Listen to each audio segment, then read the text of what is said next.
Sassy heads, Sandra here, and welcome back to my channel. Finally another plan with me, and I am using my new planner, so I still have to put in my name.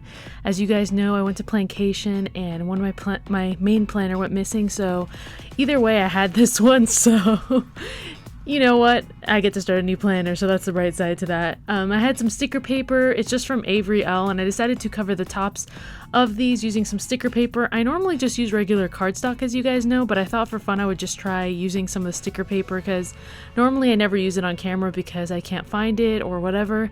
I will say that I think next time I will just stick with my cardstock method just because this paper doesn't seem to be very thick. So even though it's pretty quick with the whole sticking down part of it, I feel like it doesn't take watercolors all that well.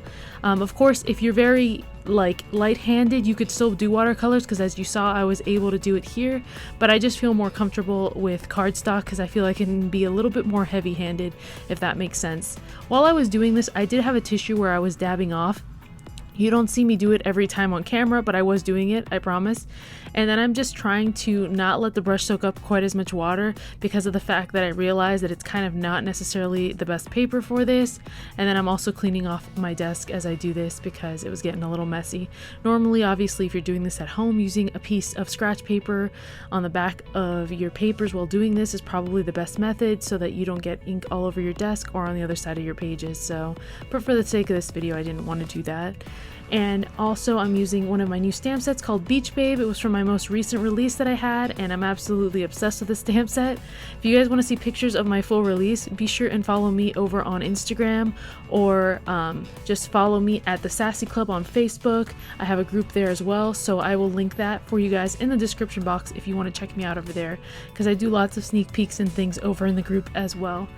And right now I'm just stamping out a bunch of these just in case. I like to have extras just in case I mess up or if I want to add more things to the pages.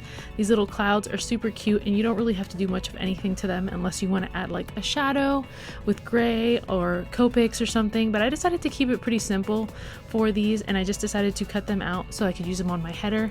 I went ahead and used a pencil so that I could outline the word July. I could have just used my bubble letters for my stamp, but at the moment I just kind of wanted to do things a little bit quicker in that moment, so I decided to just go ahead and sketch them out. Obviously I'm pretty good at doing bubble letters, so I figured I would just do that on camera for you guys, and I know you enjoy seeing me doing kind of writing sort of videos and stuff. But yeah, they probably would have come out even a little bit more perfect had I just stamped them, but you know, YOLO. And then I decided to add a little shadowing, and I'm just using my little brush pen that you guys have seen me use for an eternity now. So I see it popping up a few more places now with people using it more. So it's just a great brush in general and very affordable, so why not? I'll try to remember to link it since I always get questions about that as well. I'm adding the little clouds just all around the page just because I like the way that it looks to create that border, and then I'm just using the little fill-in stamp from that same set to create kind of like a pattern going around it, and off stamping, which is also referred to as second generation stamping, where you use the extra ink from the first impression, and it just kind of creates a really cool effect.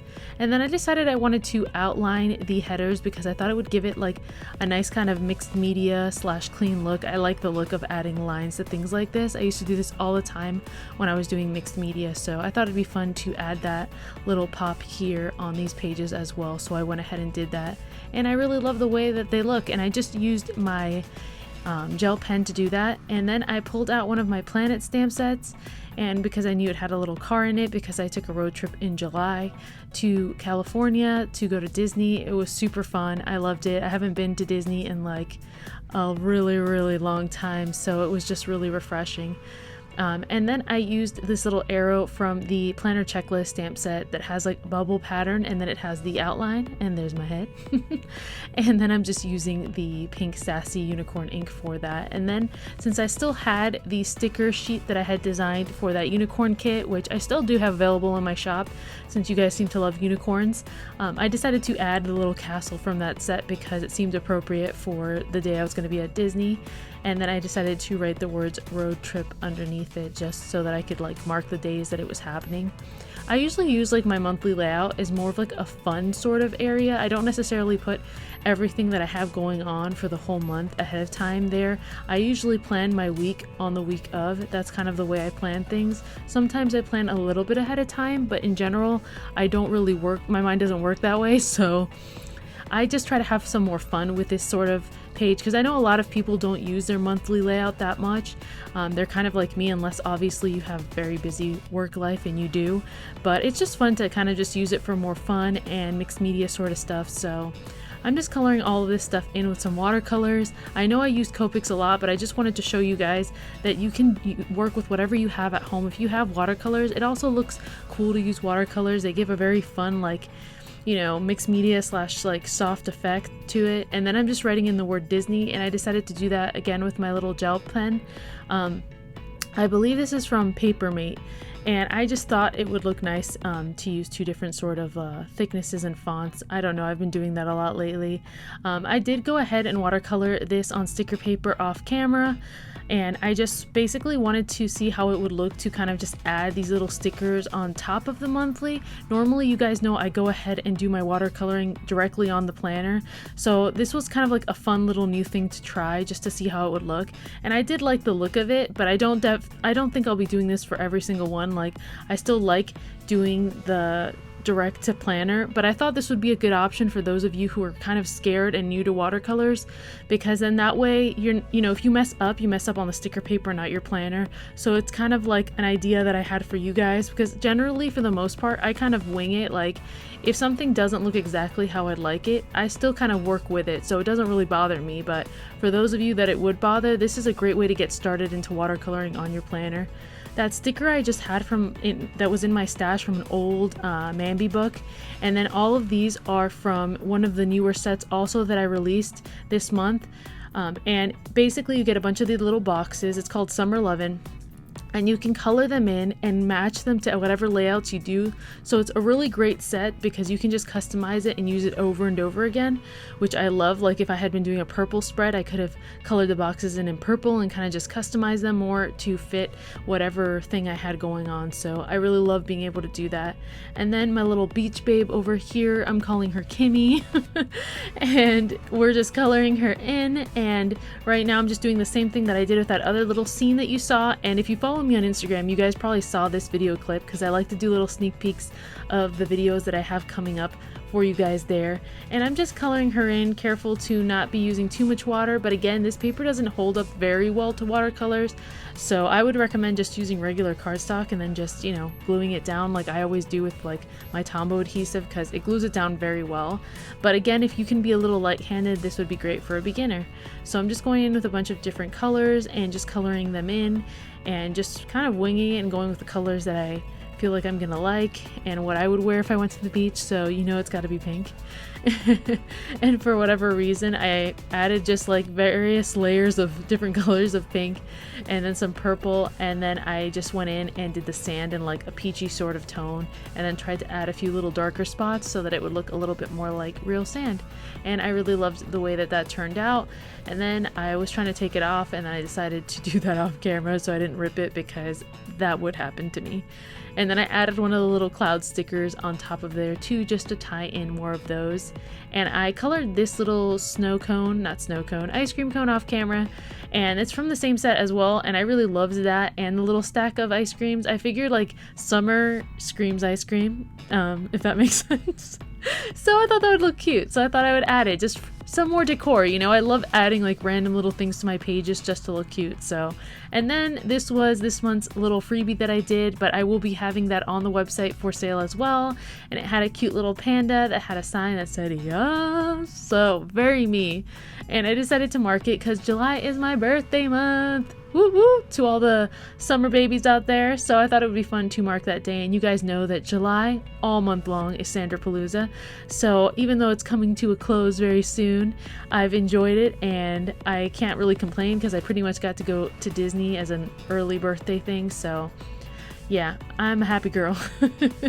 And I'm just adding some more of those little arrows from the checklist stamp set, and then I'm adding one of the little bits from the freebie that says the Sassy Club release day. So I think this would be really fun for those of you guys who like to mark the days that I'm having releases. You could use that stamp, so I think it's really fun. And those little stars are from that same set as well, and I'm just adding them all around just to add little pops of color. I feel like it ties everything in very well. And then that random little sticker again I had in my stash, and since I have lots of little pops of yellow, it just kind of works all together. And then I'm just marking the 4th of July just because, you know, it's the 4th of July, you guys. So I thought that would look cute. And like I said, I don't have a lot going on that I pre-planned, so I just kind of mark whatever I think will be something that I want to remember or just something for fun. And then I went in and decided to add some more clouds on this layout just because I figured it would kind of like tie it all in together. Stamping is very similar to the way that you would kind of stamp stickers. You know, you just want to kind of, you know, try to sort of tie everything in with the colors and, you know, layering. So it's different but similar in that way, if that makes sense. And then I knew I needed to prep the website because I was having my release this week, so I decided to put that on the 13th, just in case there was extra things I needed to remember to do before the 15th. And I will actually have a new release coming up for the month of August, so if you guys want to get all the details on that, be sure and follow me on Instagram or on the Sassy Club Facebook group. I'm always promoting that, but it's just because it's really nice to be able to interact with you guys more on a personal level, and for you guys to see kind of sneak peeks and be able to answer questions and things, and do little polls in there of what you want to see next. So I really love that. And that little border is from that same panda set, and I just thought it would be fun to stamp it throughout the page. I didn't pull out my little post-it tape like I normally do if you guys watch me because I was being lazy, so I just wanted to add a few of these throughout the page. So before I go, I wanted to show you guys just the little things you didn't get to see on camera because one of the files got corrupted, so I figured I'd come in live and talk to you guys for a second. So right here I added this little image that is from the checklist stamp set, and it's got like a little face on it. I did stamp this on sticker paper and then put some color in using the Bluebird ink from the Sassy Club, and then I used the little distressing tool and just went in there and just added a little something just so it would stand out and pop. And then I added a little bow that I colored in with Copics, and I also stamped that on sticker paper. I did go in with a little bit of washi. I used the one from Little Bee, but I'm gonna have to put some tape, not tape, but I'm gonna have to use some glue on it because I know it's gonna come up. It doesn't have the best adhesive for washi, but I had it in my stash, so I just wanted to use it. I haven't been buying any more from them because of that issue, but either way, I just wanted to let you guys know in case you found it, you would know that. And then other than that, I added a few little stickers and little bits here and there. So for the most part, you guys saw most of it because I kept this pretty simple. Well, simple for me. So anyway, I hope you guys enjoyed this. I'll have some pictures in the end. And if you're not already, be sure and hit that subscribe button and also hit that bell so you become part of the notification family here at the Sassy Club. And also don't forget that all my social media links will be in the description box below, as well as my shop. So thank you guys so much for watching, and I'll see you guys later.